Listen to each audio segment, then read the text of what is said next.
আল্লাহুম্মা ইন্নী আসআলুকা খায়রাল মাওলাজি ওয়া খায়রাল মাখরাজ। রাইকা, এটা কি করলেন আপনি? কেন? আমি দরজাই তো বন্ধ করলাম। এত জোরে?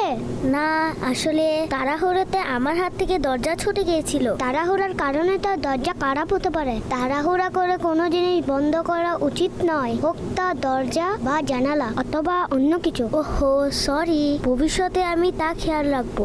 শোনো শোনো কানিস ফাতেমার কথা, ভালো মেয়ে কানিস ফাতেমার কথা।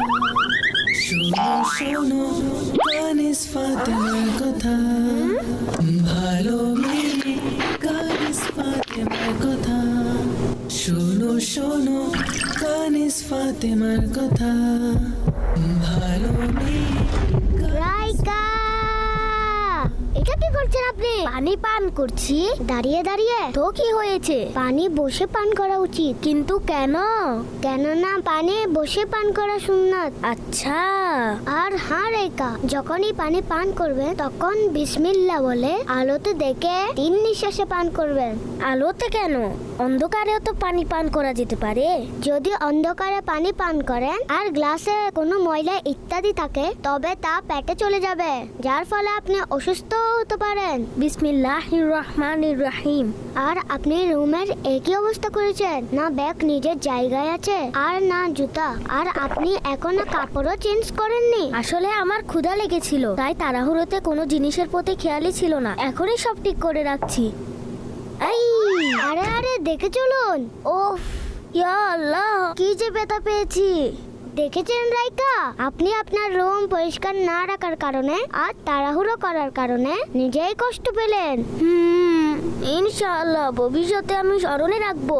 চলুন, জোহরের নামাজের সময় হয়ে গেছে, এখন নামাজ আদায় করে নে। জি, ঠিক আছে।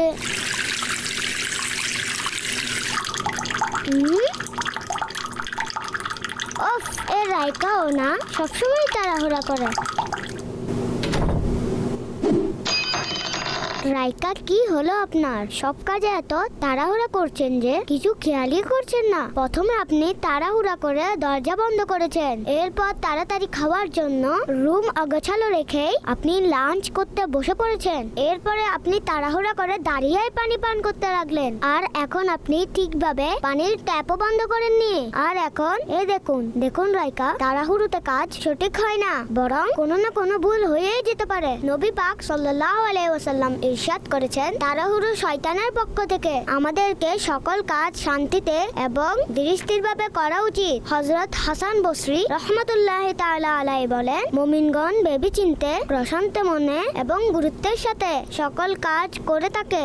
জি আপু, ভবিষ্যতে আমি আর তাড়াহুড়ো করব না, ইনশাআল্লাহ। চলুন এখন নামাজ আদায় করে নি। আর হ্যাঁ, প্রশান্ত মনে এবং ধীরস্থিরভাবে পড়ুন। নবী পাক সাল্লাল্লাহু আলাইহি ওয়াসাল্লাম এর হাদিসের সারমর্ম হলো, নামাজ